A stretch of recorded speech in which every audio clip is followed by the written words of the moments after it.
All too familiar, isn't it, really? But Boris Johnson is here. He's the new Mayor of London. He has pledged to lead the way in tackling violent crime. Where do you start, though? Well, you've got a huge problem facing society of kids growing up without any boundaries, completely unable to manage their anger, and they get into these situations, they pull a knife on someone, they wreck someone else's life, they wreck the lives of other families, and they wreck their own lives.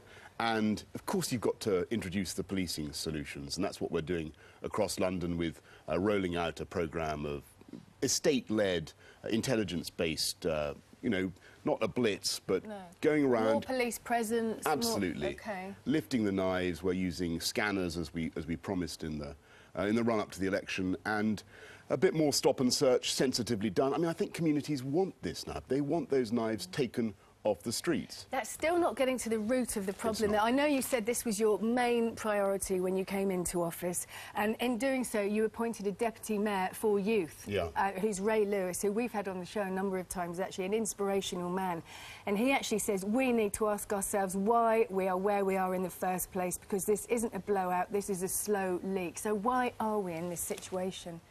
We're in this situation because of chronic problems in society, the breakdown of families, all the things we can talk about. But you've got to use the policing solutions that we've talked about. You've got to get the police out there. You've got to lift the knives and the guns.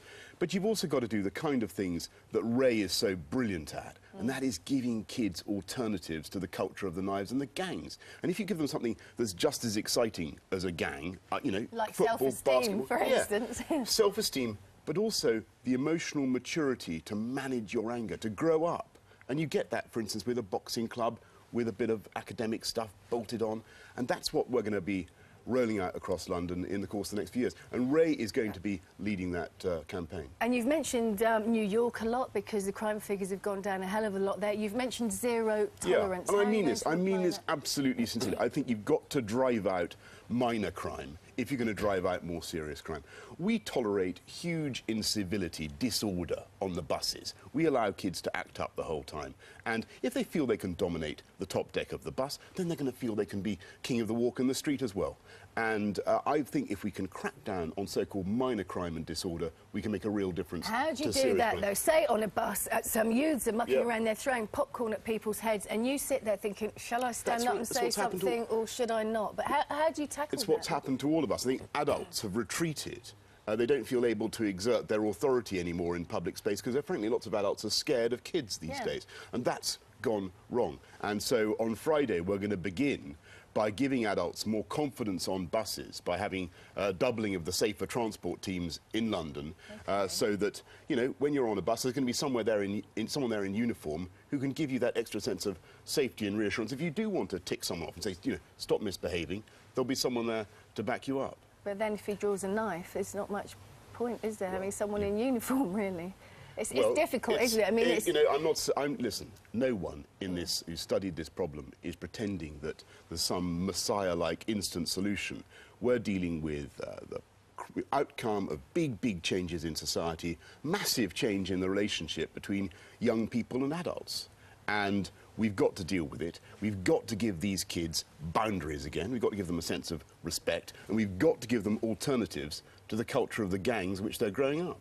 The deterrents are already in place, aren't they? I mean, the sentences on knife crime have gone up under the Labour government. In the last few weeks, we've seen life sentences imposed on several teenagers for killing other teenagers. So the deterrents are there on a big scale. You would have thought they were, but we are letting people out so swiftly, and so many of them reoffend.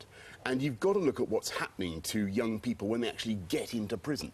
Are we doing anything to educate them out of their criminal mentalities? Are we doing anything really to divert them from the catastrophic choices they make?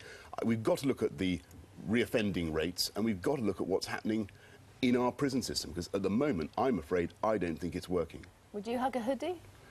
Well, I certainly would hug a hoodie if I thought it would make a bean of difference to his attitude to himself and his attitude to everybody else. I think you've got to have a bit of tough love, and I think one of the things that Ray does so brilliantly is the discipline and the boot camp style atmosphere that he supplies.